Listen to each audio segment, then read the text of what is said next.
Ah, vous êtes là? Non, non, installez-vous tranquillement, je viens d'arriver, y a pas de souci. Moi, je m'appelle Pab et comme tous les matins durant la Coupe du Monde, il fait très très chaud et je suis là pour vous débriefer les matchs de la nuit. Ça s'appelle Un café et le récap. Et le programme, lui aussi, est bouillant. Allez, c'est parti.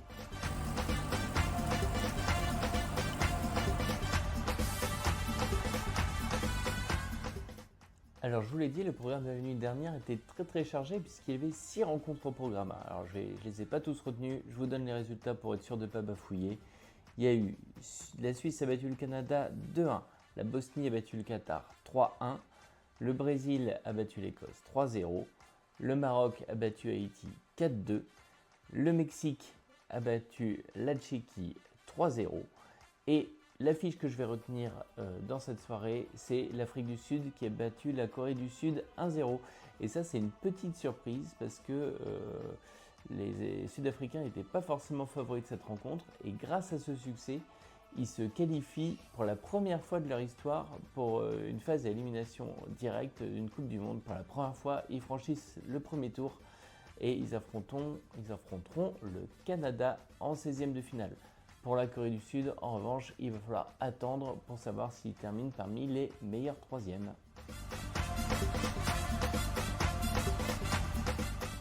Le joueur de la nuit, ce serait évidemment facile de vous parler de Neymar qui a enfin, lors du troisième match de poule, débuté sa Coupe du Monde. On l'attendait, il était blessé au mollet depuis le début. Il est rentré à la 76e à la place de Kuna.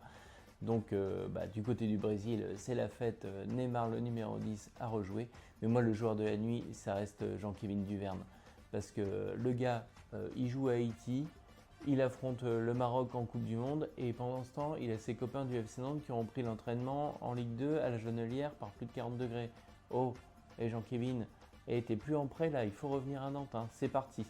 Alors, pour la petite anecdote, parce que je vais penser quand même à nos petits voisins angevins, il était remplacé à la 80e par Arcus, qui est un joueur du SCO. Le chiffre de la nuit, c'est 13 et il concerne l'équipe d'Écosse parce que pour la 13e fois consécutive, l'Écosse n'a pas réussi à franchir le premier tour d'une grande compétition. Ça, c'est ce qui s'appelle la loose quand même. Et c'est dommage parce que moi j'adore l'Écosse, j'ai eu la chance de voir un match au Celtic Park, au Paradise, et c'était extraordinaire, le plus beau match de ma vie. Et le public écossais a enflammé les États-Unis, tout le monde les adore, ils mettent une ambiance incroyable, leur hymne est sensationnel. Enfin voilà, c'est fini pour l'Écosse. Alors ils retenteront peut-être leur chance dans 2 ans pour l'Euro, sait-on jamais. En plus, c'est en Grande-Bretagne, donc ils sont pas très très loin.